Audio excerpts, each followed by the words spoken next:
This video is going to show how to make a parametric shelf in SolidWorks using top-down design and in-context references to make this. There's no complicated formulas or equations. It's basically just draw the parts and relate the parts to each other. Pretty simple. So I'll show you how I do this. I have an assembly template that has some additional planes that I like to have in here, and I have a 3D sketch that I use. I don't always use it, but it's in my template in case I need it. In this case, I will use it. I'm going to use it to define the overall size of this shelf. So I'll start by drawing a side. Let's do a rectangle and relate it to this 3D sketch. So it's fully defined by this 3D sketch. I change the size of the 3D sketch, that changes. And then I'm going to extrude that. My material thickness is typically 0.76, so I do that. Now I need to mirror it to the other side, so I'm going to use the mirror command. In SolidWorks, you can either make a copy of the part in a symmetrical location on the other side of the plane, or you can actually do a mirror image. I want to actually do a mirror image in this case, but you can do either one. Okay, so now I have my two sides. Now let me see, I'll create a base by drawing on this face, and I'll make it 3/4 thick, 3.76 thick. I'm going to make it 4 inches high. I'm going to extrude it up to the face of this part. So I just double click over here and it goes to up to surface, so it's automatically going to stay the correct size. I'm not figuring out, okay, well that's 48 inches minus 1.5 inches, actually minus 0.76 times 2. I'm just double clicking here and it'll keep it the right size. Okay, so now I have that. Let's say I'm just kind of making this up as we go.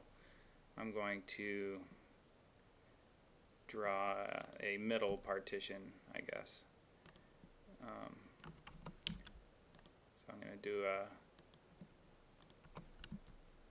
construction line to keep that in the middle. There's a midpoint there, and then I'm using that to create this rectangle. And make this collinear. So now that will say the correct size as well. And then I will extrude this over to the other side. So it's really easy. Now I'm going to, so this is actually parametric already. So I could change the size, of course, by just changing this. Say I wanted 36. Just update. All the parts change sizes. Say I wanted this to be 39. Update. Everything changes.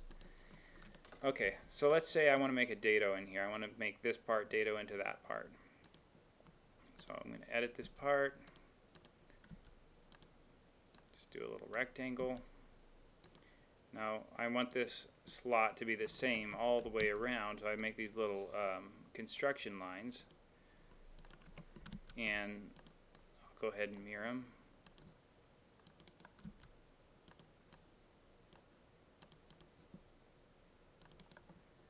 Okay, and then I'll say I want it, 2.5 back. Say I want 4 inches here, 1/8 inch here.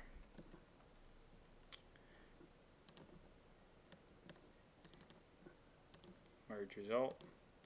Okay, so now I have my tabs, and now I need to make the slots. So I'm going to edit this part, make an extrude cut, just make a little rectangle, and I know I'm going to mirror it, so I might as well do it now. I can do it before or after I dimension it, doesn't really matter.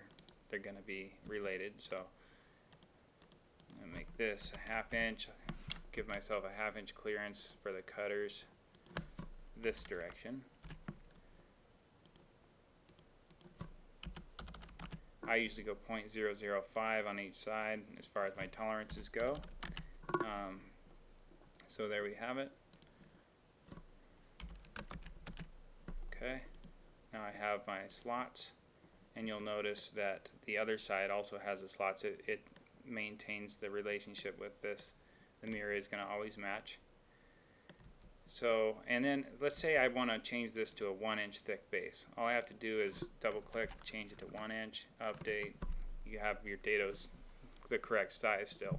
A lot of times the material will come in and it'll be a little different than we thought, so we have to change it. We have to go out and actually carefully measure it and make sure that it's going to fit our dados. And if it's not, we just come in and double click and change the thickness of the material to make sure it's going to work. So let me show you one more thing. SolidWorks has some automation as far as adding features that's kind of nice. I'll show you one real quick. I'll just randomly put a shelf on here.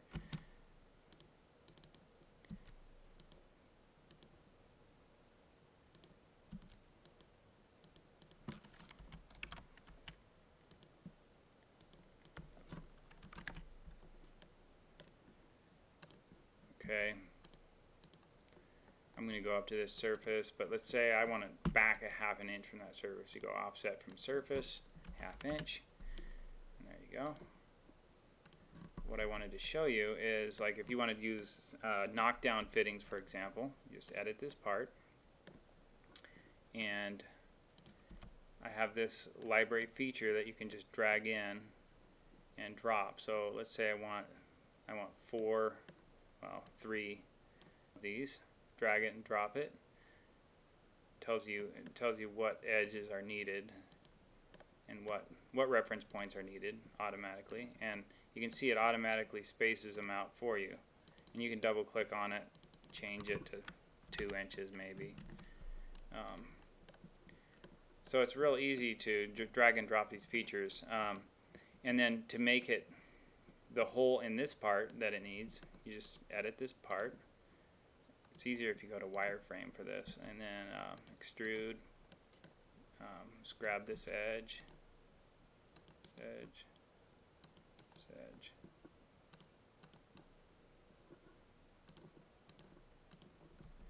Okay, so now you can see we have the holes, and we have the fasteners and the holes, and they're related. So now if we were to change the location of this or the thickness of this, everything would update. So let's say we want it 18 inches high. It's real easy to change that. So